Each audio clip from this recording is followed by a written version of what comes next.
नमस्कार मित्रांनो, मंत्रिमंडळ निर्णयामध्ये एकूण 33 निर्णय घेण्यात आलेले आहेत. हे निर्णय 11 मार्च 2024 रोजी घेण्यात आलेले आहेत. तर ते संपूर्ण निर्णय कोणते घेतलेले आहेत ते बघू मित्रांनो. तर सर्वप्रथम मित्रांनो, नंबर 1 ला आहे महालक्ष्मी रेसकोर्स येथे आंतरराष्ट्रीय दर्जाचे मुंबई सेंट्रल पार्क यासाठी शासन निर्णय घेण्यात आलेला आहे. नंबर 2 आहे 61 अनुदानित आश्रमशाळांची श्रेणीवाढ करण्यास मान्यता देण्यात आलेली आहे. नंबर 3 आहे आदिवासींचे जीवनमान उंचावण्यासाठी रोजगार स्वयंरोजगार योजना राबविण्यास मान्यता देण्यात आलेली आहे. नंबर 4 आहे खाजगी मान्यताप्राप्त शाळेतील कर्मचाऱ्यांना आश्वासित प्रगती योजना सुरू करण्यास मान्यता देण्यात आलेली आहे. नंबर 5 आहे यंत्रमागांना अतिरिक्त वीज सवलत लागू करण्यास मान्यता देण्यात आलेली आहे. नंबर 6 आहे धनगर समाजास नवी मुंबई येथे भूखंड देण्यास मान्यता देण्यात आलेली आहे. नंबर 7 आहे GSTमध्ये एकूण 522 पदांना मान्यता देण्यात आलेली आहे.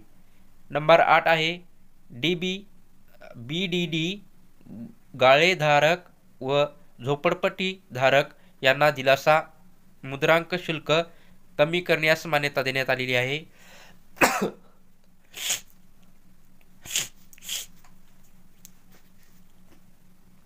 नंबर 8 आहे BDD गाळेधारक व झोपडपट्टीधारक यांना दिलासा मुद्रांक शुल्क कमी करण्यास मान्यता देण्यात आलेली आहे.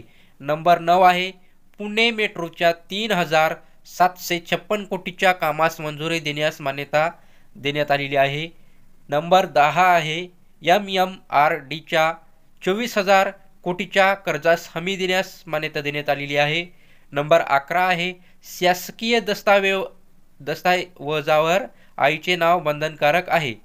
तर मित्रांनो, याचा अर्थ असा आहे की आता इथून पुढे जे काही शासकीय दस्तऐवज येतील म्हणजे डॉक्युमेंट, याच्यावर आता तुमच्या आईचे नाव, त्याच्यानंतर तुमच्या वडिलाचे नाव आणि आडनाव असणार आहे.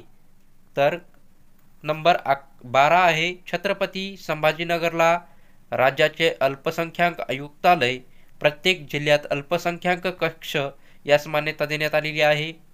नंबर 13 आहे MMRDला KFW कडून कर्ज देण्यास मान्यता देण्यात आलेली आहे. नंबर 14 आहे पिंपरी चिंचवडमधील शेतकऱ्यांना 6.25% दराने जमीन परतावा देण्यास मान्यता देण्यात आलेली आहे. नंबर 15 आहे अयोध्या येथे महाराष्ट्र भवनासाठी भूखंड अभिलेख देण्यास मान्यता देण्यात आलेली आहे. नंबर 16 आहे नुझल जमिनीसाठी विशेष अभय योजना सुरू करण्यास मान्यता देण्यात आलेली आहे. तर नंबर 17 आहे LLM पदवीधारक न्यायिक अधिकाऱ्यांना 3 आगाऊ वेतनवाढीचा लाभ देण्यास मान्यता देण्यात आलेली आहे. नंबर 18 आहे साहित्यरत्न अण्णाभाऊ साठे यांचे आंतरराष्ट्रीय स्मारक घाटकोपरला उभे करण्यास मान्यता देण्यात आलेली आहे. नंबर 19 आहे विधी व न्याय विभागाच्या कार्यालयासाठी नवीन इमारतीची राज्यस्तरीय योजना सुरू करण्यास मान्यता देण्यात आलेली आहे. नंबर 20 आहे औद्योगिक विभागामधील नागरी जमीन कमाल धारण अनन्वये सूट देण्यास आलेल्या जमिनीसाठी अभय योजना सुरू करण्यास मान्यता देण्यात आलेली आहे. नंबर 21 आहे सावळी सदोबा येथे शासकीय औद्योगिक प्रशिक्षण संस्था उभी करण्यास मान्यता देण्यात आलेली आहे. नंबर 22 आहे राज्य उत्पादन शुल्क विभागात सह आयुक्त पद देण्यास मान्यता देण्यात आलेली आहे. नंबर 13 आहे राज्य उत्पादन शुल्क विभागाचे सातारा जिल्ह्यातील वाटोळे येथे प्रशिक्षण केंद्र सुरू करण्यास मान्यता देण्यात आलेली आहे. नंबर 24 आहे सारथी संस्थेसाठी अमरावतीतील जमिनीच्या आरक्षणात बदल करण्यास मान्यता देण्यात आलेली आहे. नंबर 25 आहे गुढीपाडव्यानिमित्त डॉक्टर बाबासाहेब आंबेडकरांची जयंतीच्या निमित्ताने तुम्हाला आनंदाचा शिधा देण्यास मान्यता देण्यात आलेली आहे. तर मित्रांनो, नंबर 26 आहे जिल्हा बँक संचालकांवर 2 वर्षात अविश्वास प्रस्ताव आणता येणार नाही, याची दखल सुद्धा या प्रस्तावामध्ये मांडण्यात आलेली आहे. नंबर 27 आहे राज्याच्या तृतीयपंथी धोरण 2024ला मान्यता देण्यास मंजुरी करण्यात आलेली आहे. नंबर 28 आहे वन हक्क धारकांना सर्व योजनांचा लाभ देण्यात येणार आहे. म्हणजेच जे काही व्यक्ती जंगलात राहतात त्यांना सर्व योजनांचा लाभ देण्यास मंजुरी या मंत्रिमंडळ निर्णयामध्ये घेण्यात आलेली आहे.